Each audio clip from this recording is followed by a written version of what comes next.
When I sleep, I know nothing.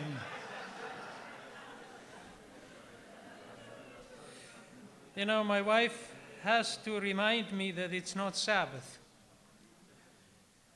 because every day is so unlike at home. And so today is okay to talk about business and all kinds of things, because it's not Sabbath yet.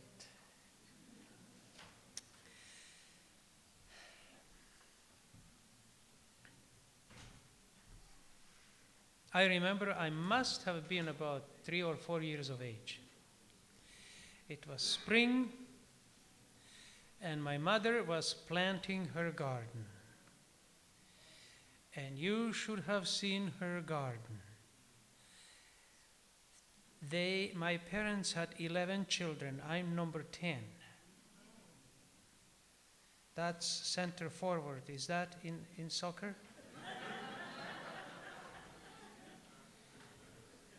And they had to feed us all. And the land had to do it. So I was observing her. She was making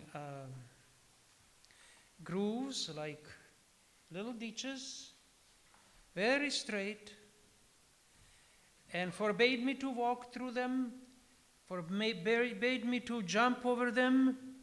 I had to respect them, and so on. And then she would take a seed and put them in, put the seeds in, and then with a rake cover it.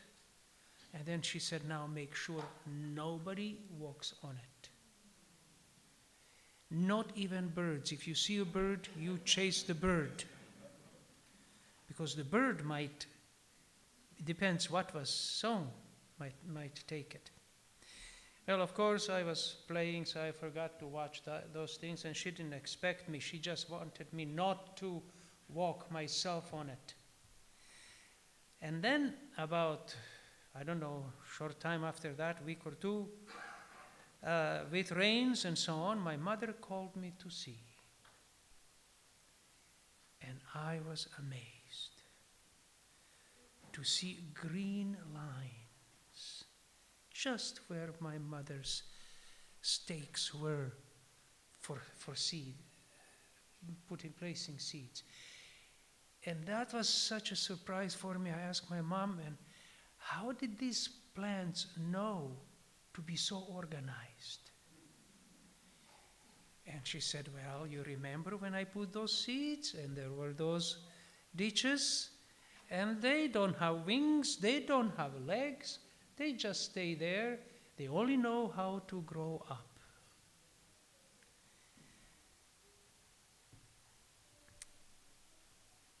Gardens are that way, and human minds are that way.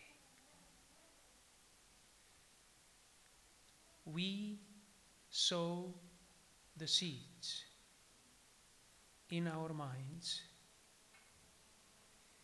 which germinates and grow and develop. And our responsibility is to make that there are no weeds in our mind. Because once it takes roots, it's very hard to remedy. Our mind is super sensitive camera. Our eyes is a camera that makes multicolor pictures, whether moving or stationary.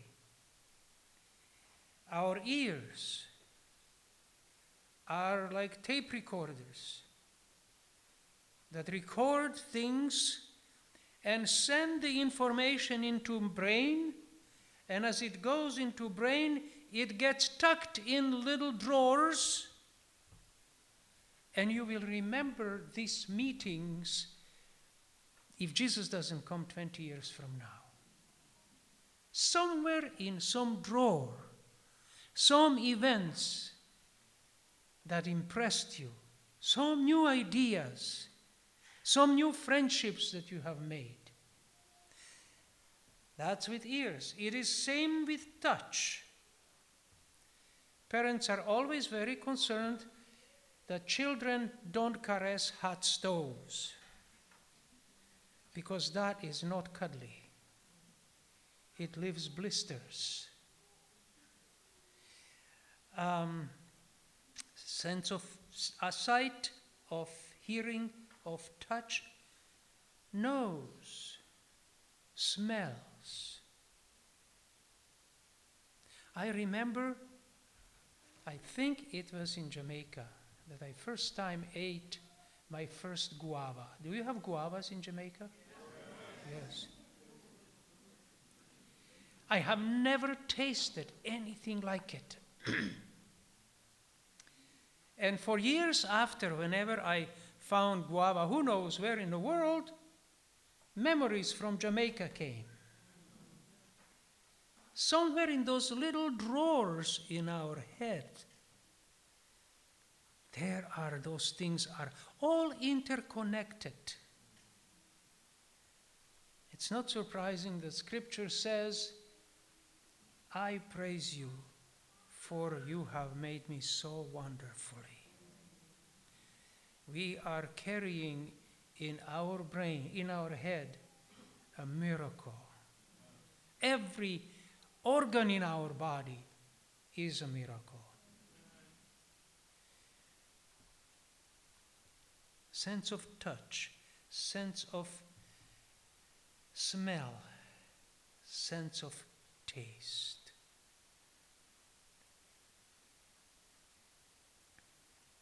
Have you noticed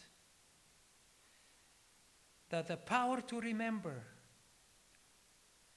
power to recall, to relive experiences, very often can serve as a counselor to give us courage in a time when we are depressed or when we are discouraged. We think about some beautiful experiences we had, and we stay wherever we are. You can be in jail, and good counselors tell people who are condemned to jail to go, to travel with their minds to places where they were, to think of people that were important to them, that are dear to them, to relive experiences with them, even to imagine new experiences with them.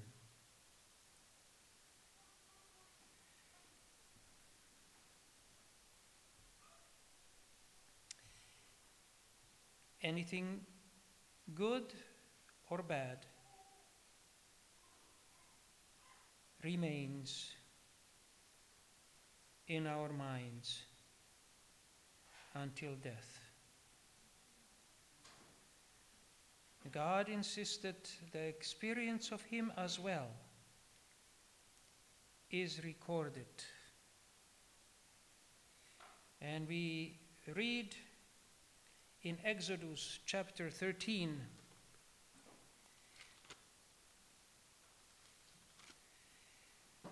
and verse 8.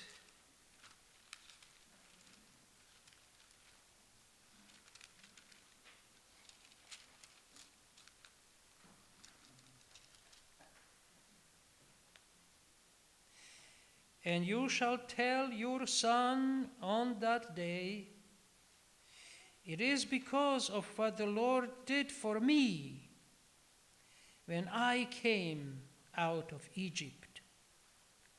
And it shall be to you a sign on your hand as a memorial between your eyes, that the law of the Lord may be in your mouth.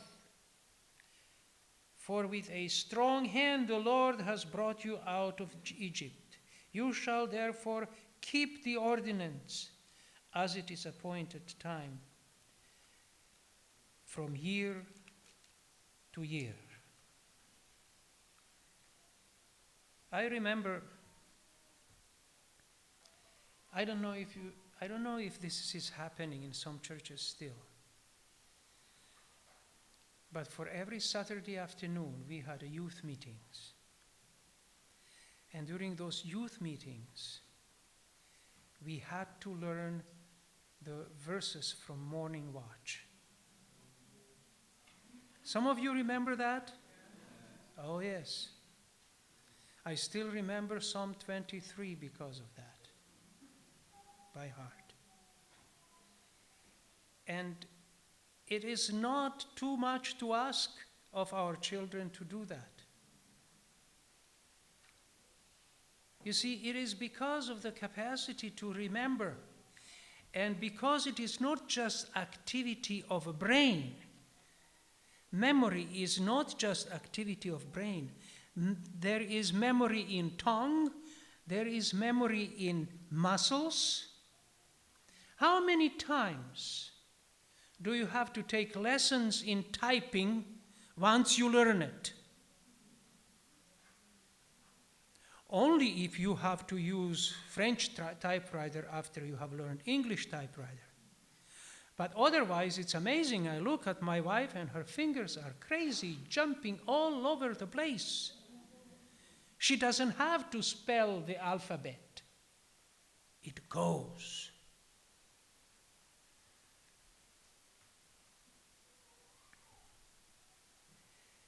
Committing to memory, reciting. My doctor told me that I should learn by heart things, keep learning by heart. If I want to continue being abreast with my students, you cannot depend only in what you remembered before. You must rejuvenate your brain cells so that your mind is awake. Many of those memories are with us forever. We don't have to relearn alphabet or walking or music because we remember. But that is only one benefit of learning. Memory is only one benefit of learning. Second benefit of memory is that it helps us develop skills. So it is not just brain activity to remember events, concepts, and so on, but we develop skills. My wife plays piano and causes me to be jealous of her for now several decades. I just could not understand. I remember. Now let me give you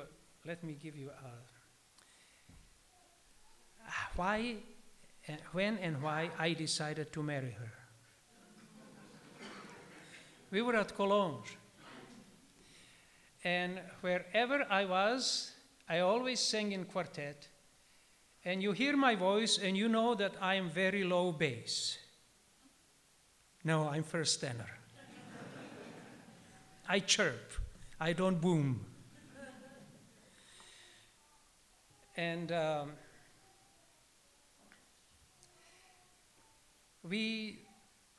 it was announced for second service, and we came and we stood like this, and first tenor is here, and then I would conduct at some moments if necessary, but our pianist was not coming.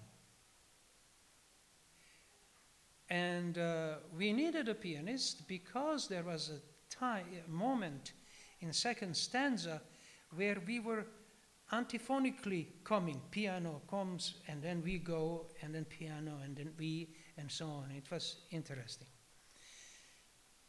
Well, not just anybody can do it, unless she is Brenda. Our pianist was not showing up. I knew she was a good pianist, but I didn't know how good she was.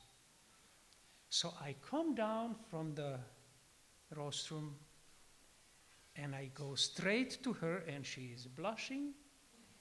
And I give her the score, and I said, "Could you do this for us?" She just got up, and she came, she sat at the piano, she started playing, we started singing, and when it was over, I said, "Lord, thank you for the sign."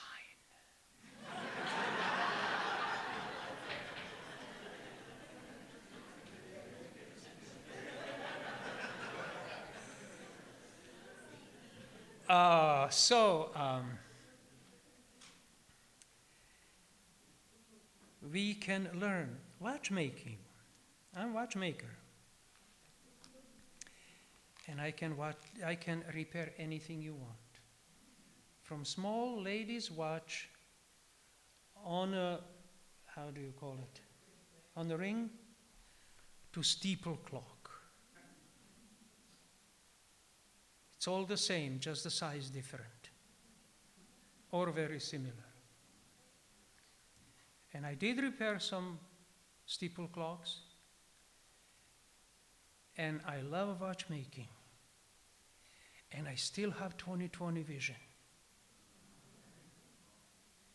And I'm 72. I will be seeing my death coming very clearly.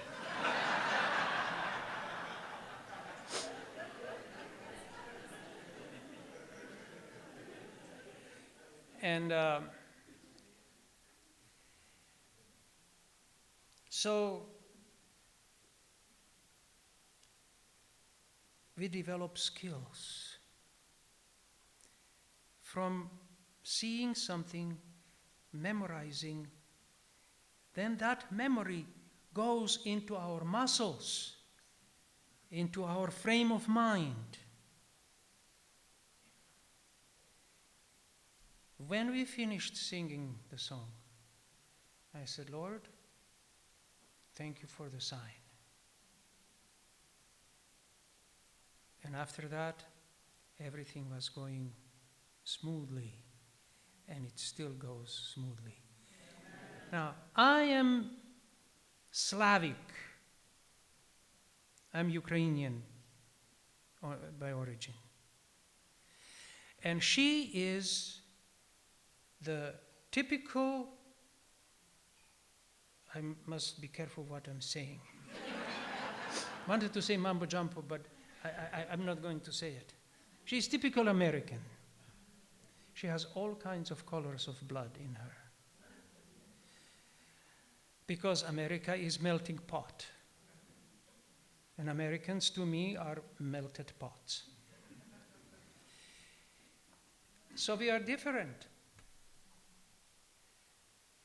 But we are happily married. God is good.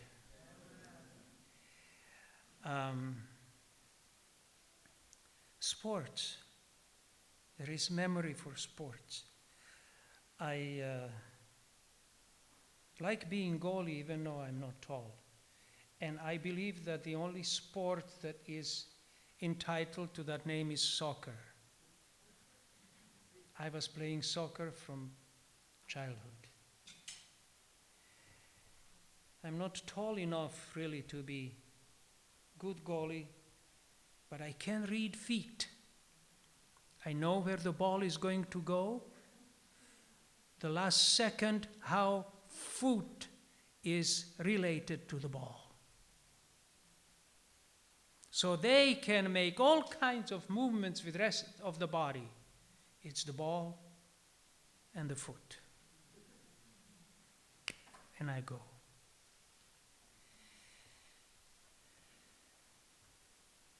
Have you ever heard of NEC? You didn't know? No, Vujicic. NEC Vujicic. Serbian, was born without hands and without legs. So there is body, there is head, and there are, Brenda, there are feet, are there? No. That's right. And it is amazing what he can do.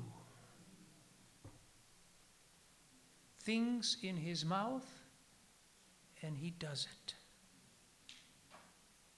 He definitely outdid himself.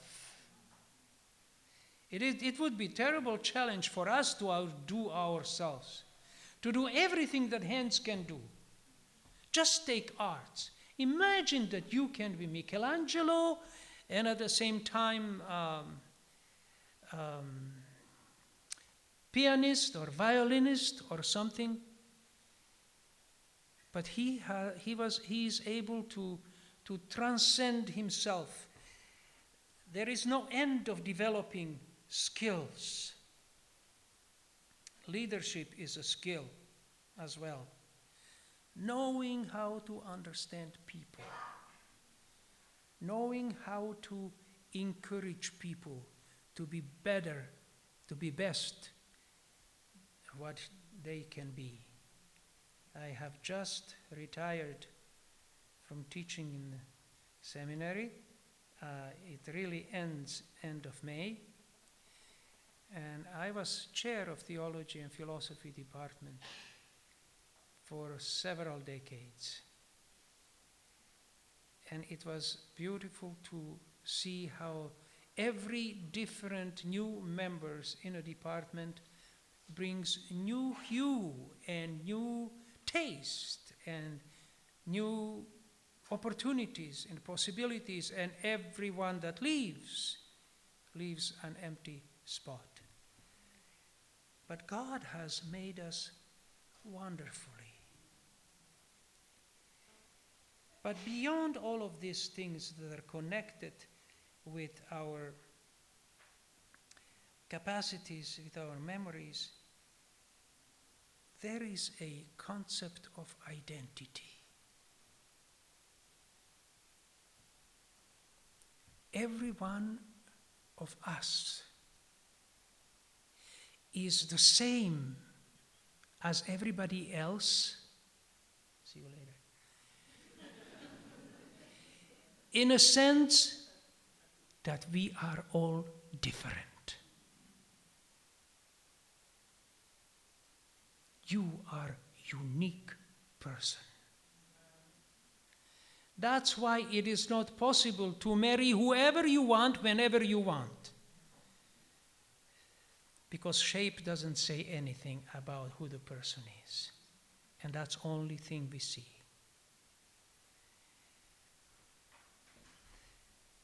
The question, who I am, is made of so many things. It's made from hereditary traits. It's made from my education at home, my education in school, my experiences in life, memories that are in my mind, talents that I have. I develop sense of identity. And God was extremely interested that Israelites develop sense of identity.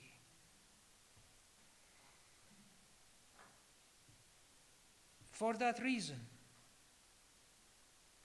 the story of the people of Israel was told and retold. And in fact, even today, Jews recite. And they say, I was a slave in Egypt. I was liberated. I belong to God.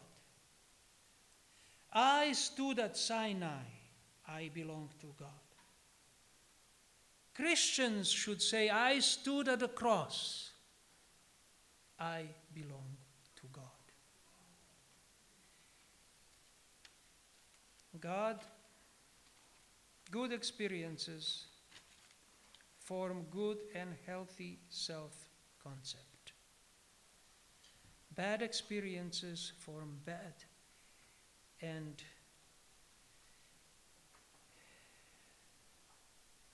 almost said weak self-concept, but it depends how you take it. I told you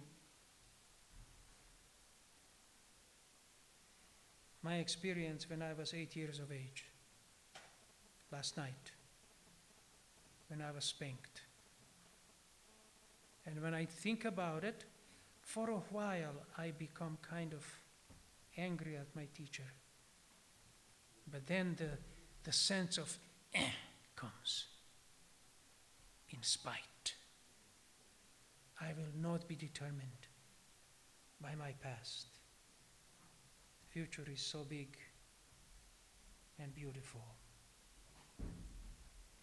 It is this self-concept that determines quality of your and my life.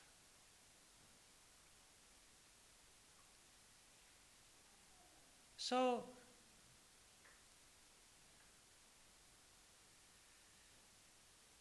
it is important that we go through inventory from time to time.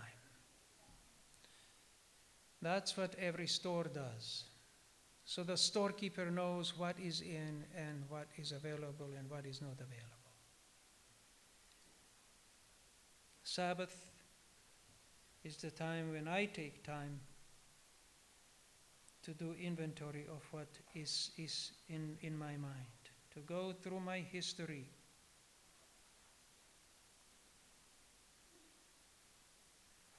to be aware of my skills and of my inabilities. Who we are is determined by that self-concept. Who I have become since I became Son of God. Every human being, like every store, has two doors. There is entrance door. That door is nice, nicely decorated. Some of the doors open by themselves, as if they open their arms to you. You enter in. First impressions you see at the entrance door. When this door is open, the store is in business. When there are sales, the signs will be at the entrance door. But wise customers don't make their choices by that first door. Wise human beings are not attracted by how she looks or how he looks, because that's entrance door. And every arranges whatever is visible to be the most beautiful.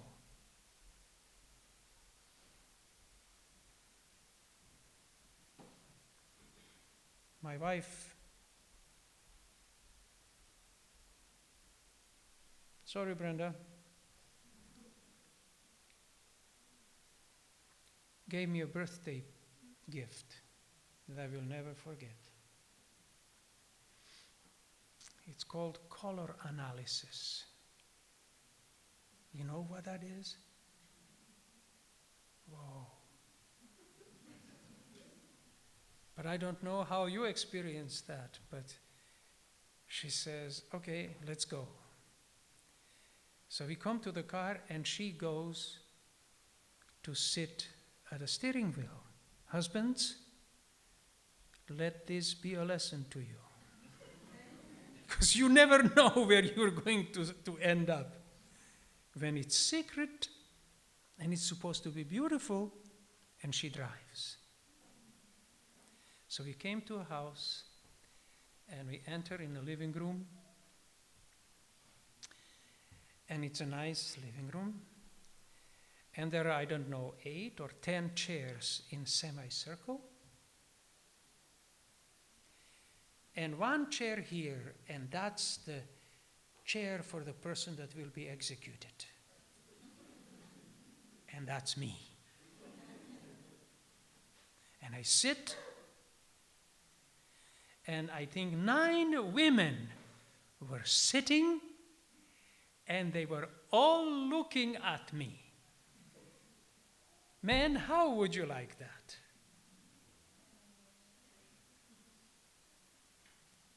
I said to myself, you guys are going to be all confused because I'm red now. That's not my normal color. And my muscles are tight. That's not my normal look, and so on. But they were filling the form, and so on. And the hue of my hair that then was brown, dark brown, blue eyes, and the skin, and so on. And they decided, you know, that there are colors that belong to fall, spring, summer, and winter. And I don't remember what I am, winter or no. Well, anyway, they decided what I am. So finally, I thought that the torture was over. We came home, but then the trouble started. She came to my closet and she says, this suit doesn't go, this shirt doesn't go, this doesn't go, this doesn't go, that doesn't, you don't look good in it. I said, Brenda, wait, how about wallet?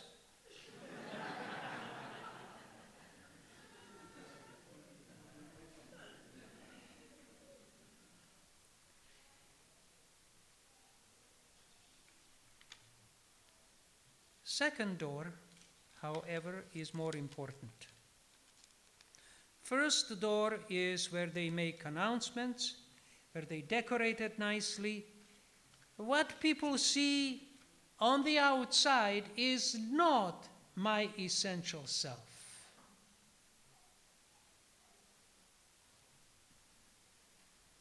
Second door is in the back, out of sight, banged up, scratched.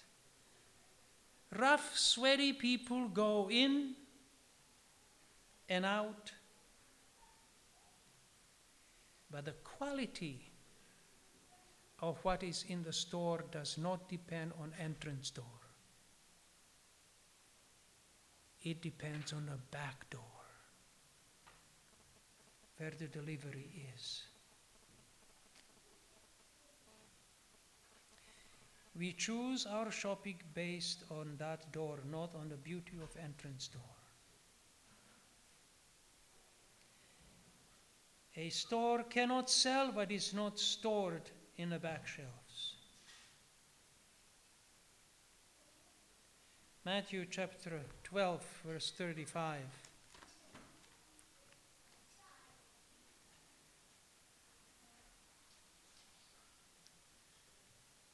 The good man out of his good treasure brings forth good, and the evil man out of his evil treasure brings forth evil.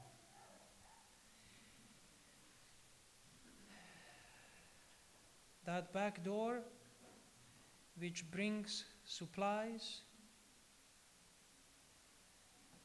creates memories,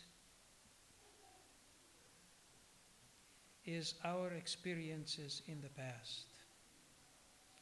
Our senses, our eyes, our ears, our touch, our smell, our taste are the doors through which we experience reality.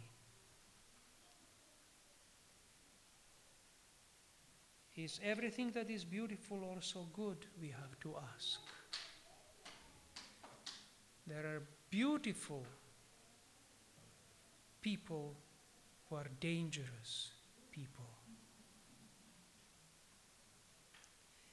Not everything that is warm and soft is good. Not everything that smells good, that tastes good, is good.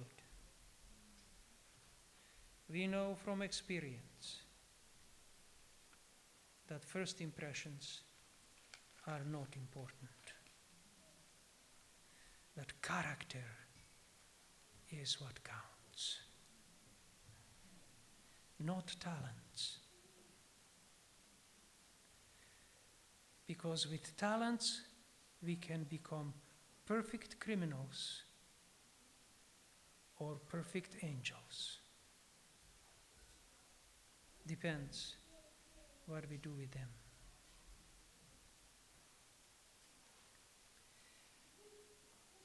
Proverbs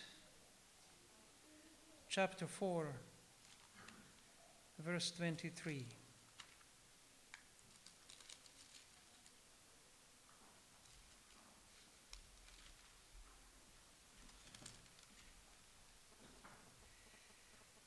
Keep your heart with all diligence, for from it flow the springs of life.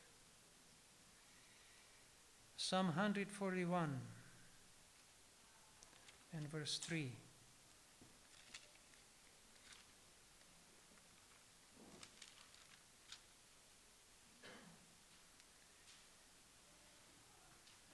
Set a guard over your mouth, over my mouth, O Lord.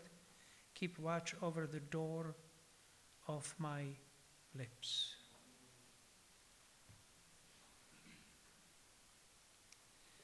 It was in Great Britain many years ago that a little Indian boy came to school one day, and even though he knew English very well, but he was different. And children are not very diplomatic. He had different accent, and people reacted to him. But when it came to exams, it was amazing how brilliant that young boy was. So then all of a sudden, children didn't know how to relate. They started teasing him. Some teased him because he knew better. Some teased him because he was different, and his life was not very happy.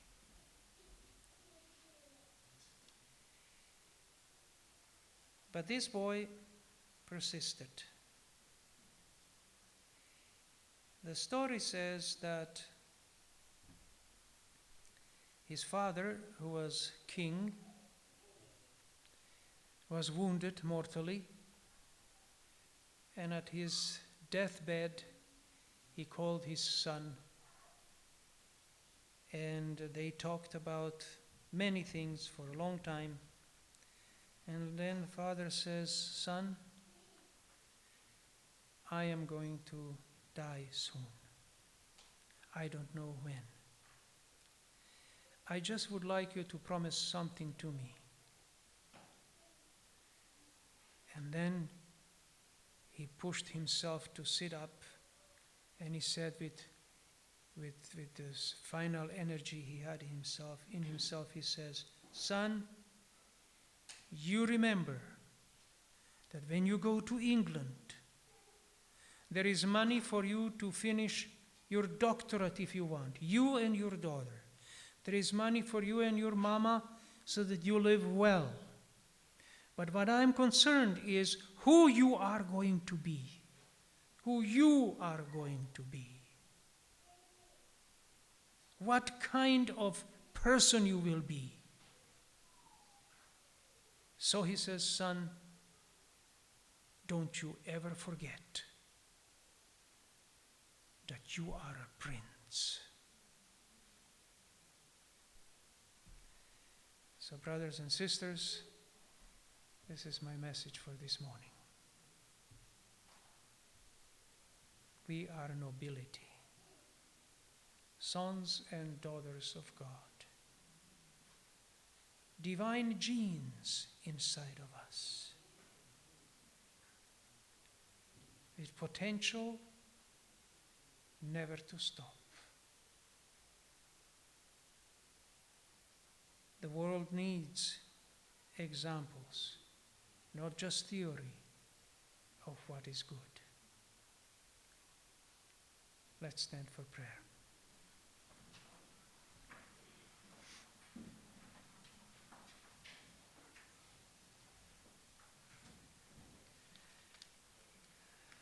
Father in heaven, thank you for reminding us that whatever we see, whatever we read, whatever we hear is stored in our memory. And then in a moment of decisions and a moment of temptations, we cannot depend only on ourselves. Thank you for creating in us identity, the essential sense of who we are. Thank you for adopting us to be your sons and daughters. Help us to behave with the same dignity, with the same kindness, same goodness towards people as you relate to us. May our life of every one of us become an evangelistic crusade to attract people to God-likeness that is in us. In Jesus' name, amen.